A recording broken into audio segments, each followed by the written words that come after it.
दुनिया के सबसे लार्जेस्ट स्लम्स में से एक धारावी, जो कि है मुंबई इंडिया में, जहां पर 2.1 स्क्वायर किलोमीटर में 7 लाख लोग रहते हैं, जो कि उधर के ओवर क्राउडिंग को और भी ज्यादा बढ़ा देती है। यहाँ बेसिक एमिनिटीज की कमी तो है, रेसिडेंट्स इतने छोटे कि 2 लोग भी ठीक से नहीं रह पाते।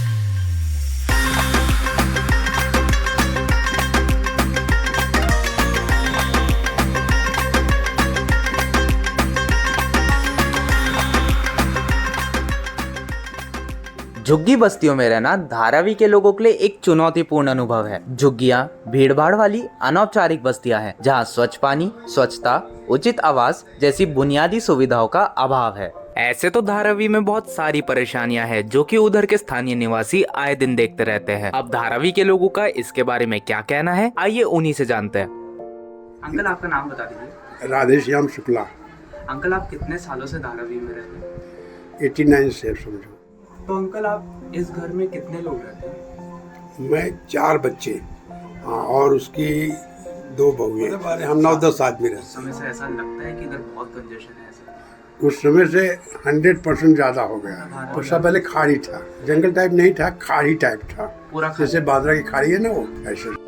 और यही नहीं, धारावी के लोगों को पानी के लिए कतार में लगना पड़ता है। उसके बावजूद भी उन्हें पानी की सीमित आपूर्ति मिलती है। तो आपको कोई ऐसा इशू है जब बारिश होती है तो पानी भर जाता है? पानी भर जाता था, इसमें वहाँ बगल से रेलवे लाइन के अंदर एक गटर डाल दिए। अच्छा। गटर लाइन से पानी उसको ड्रेन में निकल जाता है। अच्छा। अगर वो चौकअप होगी तो भरता है। बेटा, आपका नाम बता दीजिए। समाज रबाना सैयद। आप कितने सालों से रह रहे हैं आप उधर? बचपन से। हाँ, अगर पाइप फूट जाएगा नहीं तो गर्मी के टाइम पे कहीं भी पानी नहीं आएगा, तो 3-4 दिन तक पानी नहीं आता। तो कभी घर के अंदर आपके ऐसा पानी घुसा है क्या? हाँ, बहुत बार घुसा है, क्योंकि ये नीचे थी। पहले इसकी ऊंचाई 8.5 फीट थी हाइट। अभी भरते भरते भरते इतना 6.5 फीट पे आ गई। जब पानी नहीं आता है, यहाँ पानी का बड़ा प्रॉब्लम है। तो पाइप वो कंस्ट्रक्ट करने में कितना टाइम लगाते थे? आगे 1 घंटा लग जाता है। हम लोग को मालूम नहीं पड़ता 3-4 दिन तक, तो बाद में चेक करना पड़ता है। तो पानी एक्स्ट्रा ज़्यादा था, अभी बस्ती ज़्यादा हो गई तो पानी कम हो गया। ये महीने भर से पानी मिक्स आ रहा है। कुछ पाइपलाइन फट गया था ना वहाँ पर, जो पानी बीएमसी का आता है वहाँ पर, तो कंटामिनेट हो गया वो वाटर उसमें। तो उन लोगों को पेट दर्द है, फीवर है, ऑलमोस्ट तो टाइफाइड होता ही। और उनमें से 1-2 लोगों को मलेरिया पॉजिटिव आया था। और लेडीज़ को तो प्रॉब्लम रहता ही है वीकनेस का, तो हीमोग्लोबिन भी लो रहता है। हाँ, साफ़ पानी का बहुत इशू है, क्योंकि वो लोग पानी तो बॉयल तो छोड़ो, जो रहता है वही पी लेते हैं वो लोग, और बाहर का खाना खाते हैं, तो इतना हाइजीन का वो लोग ध्यान नहीं रखते। किसी किसी के पास पैसे भी नहीं रहते कि वो लोग छोटी छोटी चीज़ का इलाज कराए। तो दवा लिया, फीवर आ रहा है, मेडिकल से ही दवा ले लेते, डॉक्टर के पास भी नहीं जाते कि प्रॉपर कराएं। मेडिकल से दवा लिया, फीवर उतर गया, बस नेक्स्ट डे काम पे चले। पर रहने के लिए भी ऐसा होता है कि ना उनको पैसे देने पड़ते हैं, तो जितनी उन लोगों को जगह मिलती है ना, तो वो लोग उसमें सर्वाइव करते हैं। और उन लोगों को उसमें अर्न भी करना है, घर भी भेजना है गाँव में, और फिर उसमें अपना पेट भी पालना है, तो वो लोगों को जैसा तैसा भी मिलता है वो लोग खा लेते हैं। धारावी नाम सुनते ही लोगों के दिमाग में जो सबसे पहला सवाल आता है वह ये है कि क्या ये जगह सुरक्षित है। इसके बारे में उधर के लोगों का कुछ ये कहना था। हाँ, देखे थे। अभी अरविंद वैश्य का भी मर्डर हुआ था, उसको पुलिस के सामने मारे थे। ऐसा मर्डर देखे नहीं होगा। डर नहीं, जो सुनता वो भी डर जाता, देखने की तो बातें छोड़ो, ऐसा मारा है उसको। अब पार्किंग के लिए हुआ है, एक गाड़ी अपनी खड़ी किया तो अपनी खड़ी नहीं करने दे रहा था, इसके लिए ऐसा पुलिस पूरी खड़ी रख के देख रही थी। ऐसा यहाँ होता है। यहाँ की पुलिस भी पहले अंधी थी, अभी थोड़ा टाइट हुआ है। पहले यहाँ की पुलिस बिकी हुई थी। देखिए, कोई भी मतलब विजिट करने आता है, या कोई भी डिज़ाइनर अगर कोई आती है, मतलब गर्ल्स में ही कोई आती है, तो ऐसे सेफली महसूस कर सकते हैं। इधर ऐसा कुछ प्रॉब्लम नहीं होता। धारावी में आते हैं तो हमें डर लगता है, बट ऐसा कुछ नहीं है। आप बिंदास इधर आ सकते हैं, कोई प्रॉब्लम नहीं है। ऐसा सोचने की भी ज़रूरत नहीं है कि धारावी में जाने के बाद हमारे साथ कुछ गलत हो गया या ऐसा कुछ हो गया, ऐसा कुछ नहीं। 10,000 डिज़ाइनर्स पूरे धारावी में विजिट करते हैं, बनाते हैं, अपना अलग अलग प्रोडक्ट बना के लेके जाते हैं। ऐसा कोई प्रॉब्लम नहीं आता है।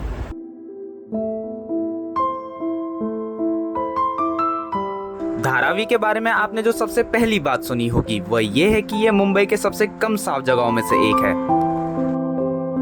हालांकि कचरा प्रबंधन एक समस्या है, जहां पर हर जगह आपको डस्टबिन तो दिखेंगे, पर अक्सर आप उनके चारों ओर कचरा ही पाएंगे। क्योंकि शहर के पुराने क्षेत्रों की तुलना में धारावी के कुछ हिस्सों में साफ पानी की आपूर्ति है, जिसके कारण डेंगू, बुखार, मलेरिया और हेपेटाइटिस जैसी बीमारियां होती है।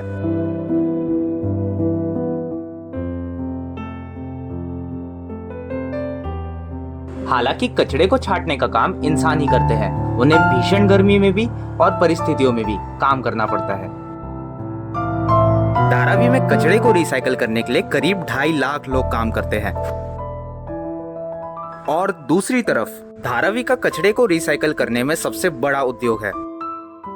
यहाँ मुंबई का करीब 80% ठोस कचरा रिसाइकल किया जाता है, जहाँ पर धारावी का प्लास्टिक रिसाइकलिंग उद्योग अकेले लगभग 10 से 12 हजार लोगों को रोजगार देता है। विशेष रूप से धारावी स्थानीय अर्थव्यवस्था में $1 अरब का महत्वपूर्ण योगदान देता है, जो कि बड़े पैमाने पर इसके महत्व को दर्शाता है। जहां पर स्लम की आर्थिक जीवंतता इसकी 80% की उच्च रोजगार दर में स्पष्ट है।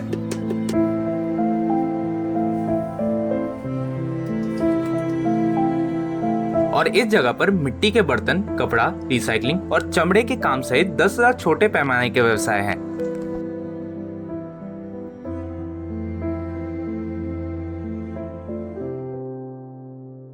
मेरा नाम ज़हीर अहमद है। ये मेरा लेदर शॉप है। 10 ईयर्स से हम लोग का यही प्लेस पे शॉप है। सब आगे शीप लेदर है, लैम्प, ये सब मैन्युफैक्चरिंग आके चेन्नई में होता है, ठीक है ना। यहाँ पे आके हम लोग गारमेंट्स ले देते हैं, वुड्स के लिए और शूज़ और सब चीज़ के लिए हम लोग को यहाँ मिलता है। यहाँ लेदर आके काऊ का भी मिलता है, बफलो का, शीप, गोट, सब चीज़ का लेदर यहाँ मिलता है आपको। ऐसे ही ना जाने कितने हजारों व्यापार धारावी में एक कमरे के अंदर चलाए जाते हैं। मेरा नाम मिस्टर मंजूर आलम है। मेरा उम्र 28 साल ही है, लेकिन मैं इस फील्ड में 15 साल की उम्र से हूँ। मतलब मेरा घर का ही ये काम है, तो मैं इसी में खेला कूदा बड़ा इसी में हो गया। ये अभी जो मैं कर रहा हूँ ये जेंट्स वॉलेट बन रहा है। अच्छा। उसका ये हम पार्ट्स बना रहे हैं, एक एक छोटा छोटा करके। ये हम लोग गवर्नमेंट से रिलेटेड है। अच्छा। हम मतलब रजिस्टर्ड है खादी इंडिया में। हम खादी इंडिया के लिए ही काम करते हैं। अच्छा। और खादी इंडिया के लिए प्रोडक्ट बनाते हैं। अच्छा। अदर मार्केट्स में इसका सप्लाई नहीं है। ओ, सब बने हैं, ये सब धारावी में ही बने हैं? हाँ, ये सारे धारावी में ही बने हैं। अच्छा। एक बैग्स बनाने के लिए अगर समझिए कि शोल्डर बैग्स अगर हम बना रहे हैं तो पूरा दिन जाएगा, क्योंकि ये पूरा हैंडमेड है, पूरा हैंड से स्टैच होता है। इसमें कोई मशीनरी का काम नहीं, टोटल हाथ से ही काम है। ये खादी इंडिया का बैग्स है। ये अदर मार्केट्स में इसके सप्लाई नहीं है, ओनली फॉर गवर्नमेंट शॉप पे ही आपको अवेलेबल मिलेगा। ये सब ऑल प्रोडक्ट ये खादी इंडिया का, ये सब गवर्नमेंट का है।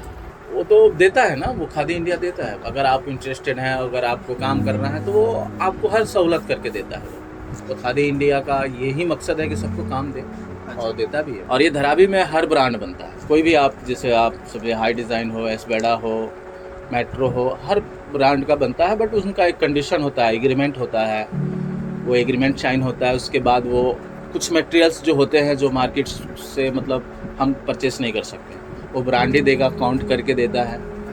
काउंट करके दिया कि हमको ये समझिए कि 200 पीस चाहिए, 200 पीस का वो मटेरियल देगा। जैसे आप रनर हो गया, तो उनका वो प्रोडक्ट बनेगा। अगर जितना मटेरियल वहाँ से आया है उतना ही प्रोडक्ट बन के और उनको हैंड ओवर होगा। ये लीक नहीं होना चाहिए, क्योंकि वो ब्रांड है। हाँ। तो अदर मार्केट्स में हम उसको लीक नहीं कर सकते। ऐसी झुग्गी बस्तियों में छोटे छोटे काम से लेकर बड़ी बड़ी फैक्ट्रीज चलना कोई आम बात नहीं, और यही बात धारावी को दूसरी बस्तियों से सबसे अलग दिखाता है। मेरा नाम विनोद कुमार है। या तो मैं 2018 से मैं सुबह से 10 बजे से लेकर रात 7 बजे तक काम करता हूँ, 12 बजे तक काम करता हूँ।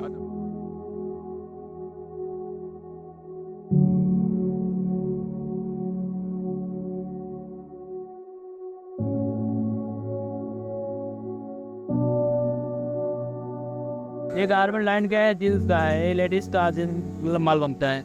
ये पहले कटिंग होती है, फिर उसके बाद कारीगर के पास जाता है। कारीगर के पास जाने के बाद मुंडा पे आता है, मुंडा पे आने के बाद बेल्ट फाइब्रेट एंड फिनिशिंग के पास, फिर इसके बाद माल रेडी होने के बाद पार्टिक पे जाता है। नहीं, यहाँ कच्चा माल रेडी होता है, बाहर जाता है लॉन्ड्री में, वहाँ कलर होता है, सीधा कंपनी में जाता है।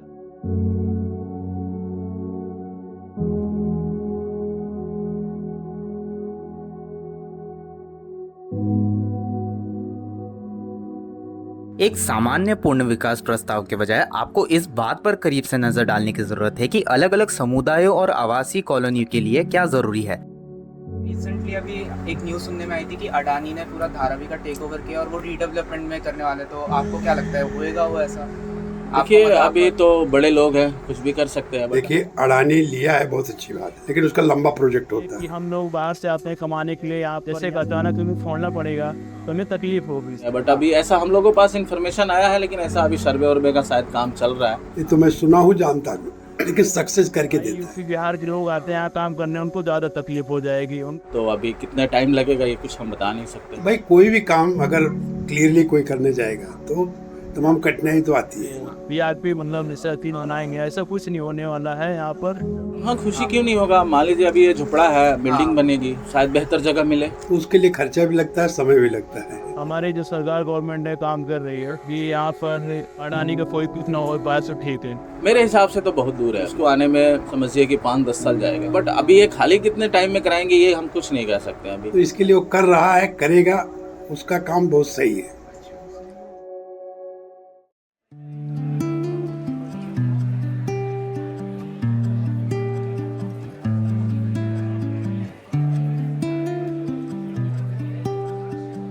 आपको क्या लगता है, धारावी के लोग अभी जो जिंदगी जी रहे हैं, क्या वे इससे बेहतर जिंदगी ऊंची इमारतों के साथ जी पाएंगे? ये कुछ ऐसे सवाल हैं जिनका जवाब तो आने वाला समय ही बताएगा।